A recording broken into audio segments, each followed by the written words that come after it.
Bonjour et bienvenue dans la classe média avec à l'antenne Anaïs Chopin. Bonjour. Et moi-même Lucie Charéron. Nous allons vous parler des addictions et plus particulièrement la question de la légalisation du cannabis en France. Pour commencer, qu'est-ce qu'une addiction ?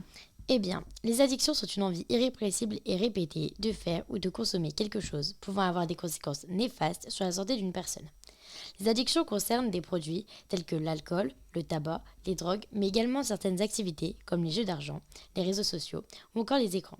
Même si cela peut paraître aberrant, de nombreux jeunes sont addicts à leurs écrans. Par exemple, j'ai en tête le cas d'une jeune fille qui ne pouvait pas s'empêcher de se lever la nuit pour actualiser ses réseaux sociaux. Parlons des addictions en quelques chiffres.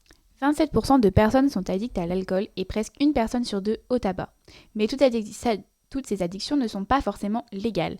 Par exemple, avec le cannabis, on sait que 18 millions de personnes avouent avoir déjà essayé et 1,5 million d'en consommer régulièrement, alors qu'il est interdit en France. Cette forte consommation, malgré l'inégalité de ce produit, nous fait donc nous poser la question de la légalisation du cannabis en France. En effet, cela fait plusieurs années que la France se pose la question de la légalisation de ce produit, considéré encore comme un stupéfiant. L'Uruguay est le premier pays à avoir franchi le pas, suivi du Canada. L'Allemagne, elle, hésite encore. Mais la France reste catégorique sur ce sujet, cette drogue ne sera pas encore légalisée. Alors, pourquoi la France refuse-t-elle encore aujourd'hui de changer de position sur le sujet ?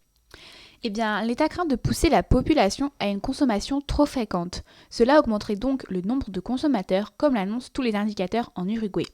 Sachant que le cannabis est de plus en plus utilisé par les jeunes, une légalisation de ce produit pourrait entraîner une consommation encore plus fréquente et donc des problèmes de santé chez les adolescents.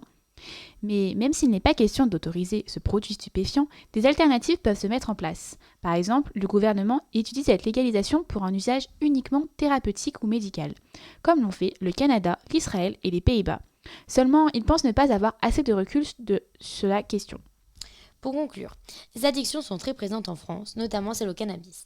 Malgré de nombreuses évolutions dans certains pays, la France reste distante sur le sujet, dû à son manque de recul sur la question. Vous l'aurez compris, ce sujet est assez complexe et pourrait être abordé par un candidat ou une candidate à la présidentielle. Néanmoins, nous n'avons pas encore de réponse précise sur cette potentielle légalisation, mais les sujets pourraient ressortir dans les 5 prochaines années.